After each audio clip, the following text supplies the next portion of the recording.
أعوذ بالله السميع العليم من الشيطان اللعين الرجيم. بسم الله الرحمن الرحيم. ما شاء الله كان لا حول ولا قوة إلا بالله العلي العظيم. حسبنا الله ونعم الوكيل ونعم المولى ونعم النصير. الحمد لله رب العالمين والصلاة والسلام على أشرف الأنبياء والمرسلين وخاتم النبيين سيدنا ونبينا وحبيب قلوبنا وطبيب نفوسنا بالقاسم محمد. اللهم صل على محمد وآل محمد وعلى أهل بيته الطيبين الطاهرين المعصومين واللعنة على أعدائهم أجمعين. رب اشرح لي صدري ويسر لي أمري واحلل عقدة من لساني يفقهوا قولي. صدق الله العلي العظيم. السلام علیکم ورحمۃ اللہ وبرکاتہ. مومنین کرام، تمام کی خدمت میں سلام عرض خدمت ہے. آج اس ویڈیو کا مقصد جو بنانے کا ہے وہ اس لحاظ سے اہمیت کا حامل ہے کہ آج اس نفسا نفسی کے دور میں جس وقت ہر شخص کسی نہ کسی حوالے سے پریشان ہے، کسی نہ کسی مسائل میں گرفتار ہے، پرابلمز اس کو احاطہ کیے ہوئے ہیں اور ان مسائل کا حل وہ شخص تلاش نہیں کر پا رہا ہے. بالخصوص سب سے بڑا جو مسئلہ وہ انسان کا دل کو سکون نہ ملنا ہے. انسان کے پاس دولت بھی ہے، مال بھی ہے، ثروت بھی ہے، اولاد بھی ہے، سب کچھ موجود ہے، لیکن اس کے باوجود انسان کے دل کو سکون نہیں ملتا. بہت سارے اسباب، بہت ساری وجوہات اس کے پس پشت ہیں، لیکن ہم ان اسباب کو حل کرنے کی طرف متوجہ نہیں ہیں.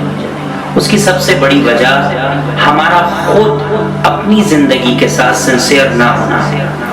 اگر ہم خود ذاتی طور پر اپنی زندگی کی طرف متوجہ ہوں، اپنے نفس کی طرف متوجہ ہوں اور سنسیئر ہوں، جس انداز میں ہم زندگی کے دوسرے امور میں پیسہ کمانے میں ہم سنسیئر ہیں، ہر لمحہ ہر کوئی شخص، ہر ماں باپ، ہر بچہ پیسے کی طرف دوڑ رہا ہے، لیکن اپنے نفس کی طرف اس کی نگاہ نہیں ہے کہ نفس میں ہماری کیا کوتاہیاں ہیں، کیا کمیاں ہیں، اور جس کی وجہ سے ہمیں ہمارے نفس کو سکون نہیں مل رہا ہے. اور نفس کو سکون نہ ملنا بہت سارے اسباب، لیکن اس میں سے ایک سبب میں اس کا حل ضرور بتاؤں گا، لیکن اس سے قبل میں ایک بات کی طرف متوجہ کرنا چاہتا ہوں. وہ سب سے اہم بات ہم نے اپنی زندگی میں مشاہدہ کیا ہوگا اور مثال کے ذریعے سے، بہت سادہ سی مثال کے ذریعے سے، سادہ سی ایگزامپل کے ذریعے سے آپ تمام کو متوجہ کرنا چاہتا ہوں.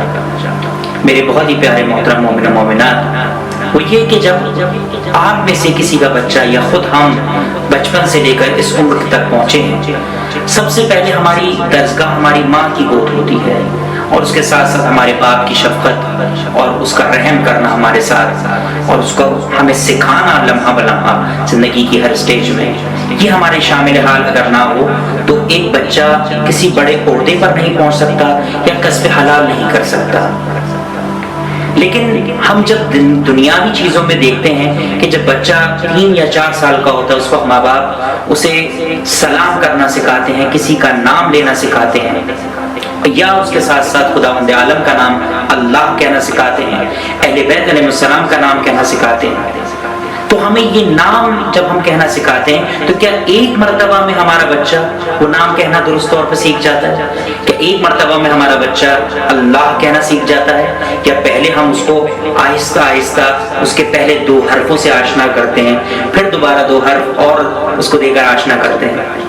یا چھوڑیے اللہ کی مثال، کیونکہ ہماری زندگی میں اللہ کا عمل دخل کم ہو گیا ہے، لیکن میں توجہ آپ کی دلانے کے لیے کسی آپ والدہ کا نام ماں کہنا سکھاتے ہیں، باپ کہنا سکھاتے ہیں، کہ ایک دم سے وہ بچہ سیکھ جاتا ہے؟ نہیں، آپ اس کو حرف با حرف کہنا سکھاتے ہیں. جب اس کو چند بار تکرار کرتے ہیں اور چند روز تک تکرار کرتے ہیں، بعض اوقات چند ماہ لگ جاتے ہیں ایک لفظ کو سکھانے کے لیے.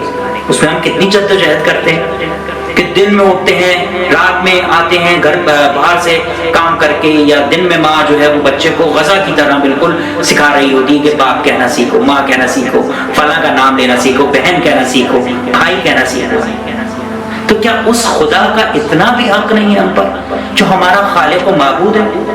جس کی وجہ سے ہمیں ساری زندگی میں جو ہمیں رزق عطا ہو رہا ہے، جو عقل رزق ہے، سب سے بڑا اللہ کا رزق عقل ہے، جس عقل کے ذریعے بچہ کہنا سیکھتا ہے، تو اس خدا کا اتنا بھی حق نہیں ہے کہ اس کے احکام کی پابندی بچے کو بچپن ہی سے جس انداز میں ماں یا باپ کہنا سکھاتے ہیں یا کوئی دوسرا زندگی کا لفظ کہنا سکھاتے ہیں، اس کے احکامات کو بھی صحیح طرح سکھایا جائے۔ کیا ماں باپ یہ سمجھتے ہیں کہ ایک مرتبہ کوئی مولوی صاحب یا کوئی اسلامی متدین شخص جو ہے اس کو ایک بار بتا دے گا اور اس کو وہ چیز حفظ ہو جائے گی؟ ایسا نہیں ہے عزیزان محترم، یہ خدا کا دین ہے، ہم سب نے اس کی طرف پلٹ کر جانا ہے۔ جہاں سے ہم آئے ہیں، کیا ہم اس کے سامنے اس انداز میں جواب دے سکیں گے؟ کیا ہم سے یہ پوچھا جائے گا تم نے کتنی ڈگریاں حاصل کی؟ کیا ہم سے یہ پوچھا جائے گا کہ تم نے فلاں جگہ تم اس عہدے پر رہے؟ ہاں، یہ ضرور پوچھا جائے گا کہ تم نے اس عہدے کا حلال طریقے سے اچھا استعمال کیا یا نہیں کیا، وہ ایک الگ مسئلہ ہے۔ لیکن جس مسئلے کی طرف آپ کی توجہ دلانا چاہ رہا ہوں اور جو اس وقت مغرب اور مشرق ہر جگہ کا مسئلہ ہے، وہ یہ کہ ہمارے بچے 3 یا 4 سال کی عمر سے بڑھنا شروع ہوتے ہیں، 10 سال کی عمر تک ایک لڑکی جوان ہو جاتی ہے، لڑکا 15 سال کی سن بلوغت تک پہنچ جاتا ہے، لڑکی سن بلوغت تک پہنچ جاتی ہے، لیکن اس کو طہارت اور نجاست کے مسئلے نہیں پتا ہوتے، جس سے آپ کا ہر مسئلہ مربوط ہے۔ اگر ایک شخص طاہر نہ ہو، مطہر نہ ہو، جو طہارت اور نجاست نہ جانتا ہو اور وہ ساری زندگی وضو کر ایک عمل انجام دیتا رہے، تو کیا وہ مقدمہ جو طہارت اور نجاست کا ہے وہ صحیح معنوں میں انجام نہ دیا ہو اور اس نے نمازیں پڑھی ہو، کیا وہ نماز قبول ہو جائے گی؟ اب یہ کہیں کہ اس کو پتہ نہیں تھا، لیکن اس پر واجب تھا۔ جس انداز میں ماں باپ اپنا فرض سمجھ کر بچے کو ABCD لکھنا سکھاتے ہیں، 1 2 3 لکھنا سکھاتے ہیں، الف ب پ لکھنا سکھاتے ہیں، کیا ان ماں باپ پر یہ واجب نہیں ہے کہ بچے کو صحیح معنوں میں بچپن سے تربیت دیں کہ جب بچے کو واش روم میں، حمام میں لے کر جائیں تو اس کو کس انداز میں اس کو طہارت کا طریقہ بتائیں؟ کیونکہ اب اس بندہ حقیر نے چھوٹے چھوٹے بچوں کو دیکھا کہ طہارت نجاست کے خیال نہیں رکھتے، مسجد ہو یا امام بارگاہ یا حسینیہ، بچے نجس حالت میں گھوم رہے ہوتے ہیں۔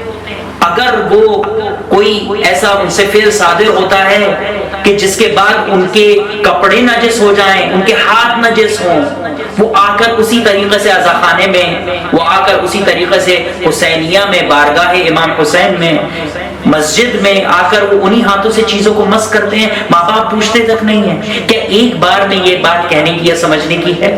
ہرگز نہیں۔ عزیزان مان، اس کو ایک بار میں تکرار سمجھ کر اپنا فرض نہ سمجھیے کہ ہم نے پورا کر دیا، یہ اس طریقے سے ممکن نہیں ہے۔ بار بار بچے کو تکرار کروائیے۔ اگر آپ نہیں جانتے ہیں تو خدا را اپنے رب، اپنے رسول، اپنے اہل بیت کی خاطر بچے کو طہارت اور نجاست کے مسائل بتائیے۔ کم از کم جو بنیادی مسئلے ہیں، زیادہ گہرائی میں نہ جائیے، بے شک بنیادی مسئلے بتا دیجئے کہ طہارت کس طرح کی جاتی ہے، نجاست اگر قریب آئے تو اس کو پاک کر کر بارگاہ حسینی میں، عزاداری میں کس طریقے سے شریک ہوا جاتا ہے۔ کیونکہ کل رسول اللہ کے سامنے، حضرت زہرا سلام اللہ علیہا کے سامنے ہم سب نے جواب دینا ہے۔ اور اگر ہم سے پوچھا جائے گا کہ ہم نے کیا کیا تو ہمارے اعمال نامے میں کچھ تو ہونا چاہیے، کہ ہمارا اعمال نامہ بالکل صفر کہ وہ بھی خدا بندے عالم کے سامنے پیش کرتے ہوئے شرمندہ ہوں کہ یہ امت کا حال ہے کہ جو امت میں لوگ ساری زندگی محنت کر کر کسب حلال کے لیے یا پھر اور دوسرے کاموں کے لیے ساری زندگی بچے کو تکرار کرواتے رہے چیزیں، لیکن اللہ کے دین کی پابندی، اس کی طہارت اور نجاست کے بارے میں بالکل نہیں بتا، اور ایک بار بتا کر اپنے فرض کو سمجھ لیا کہ ہم نے اپنا فرض نبھا دیا۔ عزیزان من، خدا کے لیے اپنے بچوں کو اس طہارت اور نجاست سے بچائیے۔ اس کی وجہ یہ ہے کہ اگر یہ طہارت ظاہری جو نہیں ہوگی تو طہارت باطنی یعنی انٹرنل پیوریفیکیشن بچے کی نہیں آئے گی، طہارت باطنی حاصل نہیں ہوگی، اور اگر طہارت باطنی نہیں ہوگی تو امام کو ہم معرفت ان کی حاصل نہیں کر سکتے۔ عزیزان من، طہارت ظاہری آپ کو طہارت باطنی تک لے کر جاتی ہے، انٹرنل پیوریفیکیشن تک لے کر جاتی ہے، اور جس کے بارے میں ہم سے سوال کیا جائے گا۔ معرفت امام اس طرح حاصل نہیں ہوتی ہے عزیزان من۔ اپنے بچوں کو بار بار تکرار کروائیے تاکہ آپ کا بچہ سیکھے، شرمائے نہ، پوچھ لیں، لیکن کم از کم اپنے بچوں کو صحیح معنوں میں طہارت کے احکام بتائیے، سکھائیے۔ اگر خود نہیں جانتے تو پوچھیے کہ کل کو اگر ہماری سانس بند ہو جائے تو ہم اس عالم برزخ میں جا کر یہ نہ پچھتا رہے ہوں اور قرآن کی آیت کی اس آیت کے مصداق نہ بن رہے ہوں کہ اگر ان کو دوبارہ بھی بھیج دیا جائے تو دوبارہ بھی وہ وہی عمل تکرار کریں گے جو دنیا میں پہلے کرتے آئے ہیں۔ عزیزان من، اس بندہ حقیر کی گزارش ہے کہ جتنے بچے ہیں چھوٹے چھوٹے ان کو سکھائیے، ان کو آداب طہارت سکھائیے تاکہ وہ آداب عزاداری سیکھ سکیں، تاکہ وہ آداب مسجد سیکھ سکیں، تاکہ ان کا اور دوسرے اعمال اس سے جو مرتبط ہیں وہ سب کے سب حلال ہوں، سب کے سب اعمال صحیح معنوں میں بارگاہ اہل بیت میں، بارگاہ خداوندی میں پیش ہوں، تاکہ کل کو ہم جب اپنی والدہ ماجدہ حضرت فاطمہ الزہرا سیدۃ النساء العالمین کے سامنے پیش ہوں تو ہمیں شرمندگی نہ ہو کہ ہم نے کوئی عمل انجام نہیں دیا۔ انشاءاللہ امید کرتا ہوں کہ جہاں تک میری آواز جائے گی تمام مومن و مومنات اس میسج پر، جو کہ سب سے امپورٹنٹ میسج ہے، اگر یہ سمجھ لیا تو خدا کی قسم ہماری نسلیں، آئندہ آنے والی نسلیں ہماری اہل بیت سے بہترین انداز سے جو ہے وہ کنیکٹڈ ہو جائیں گی، اور ہم اہل بیت کی معرفت بہترین انداز سے حاصل کر کے اپنی آئندہ آنے والی نسلوں تک، جنریشن تک منتقل کر سکیں گے، اور ہمارے دل کو سکون رہے گا۔ سکون پیسے سے حاصل نہیں ہوتا، سکون انسان کا صحیح معنوں میں پرفیکشن کے ساتھ عمل کو انجام دینے سے ہوتا ہے۔ انشاءاللہ امید ہے بندہ حقیر کی آپ ان گزارشات کو ملحوظ خاطر رکھیں گے، اپنی دعاؤں میں یاد رکھیں گے۔ والسلام علیکم ورحمۃ اللہ وبرکاتہ۔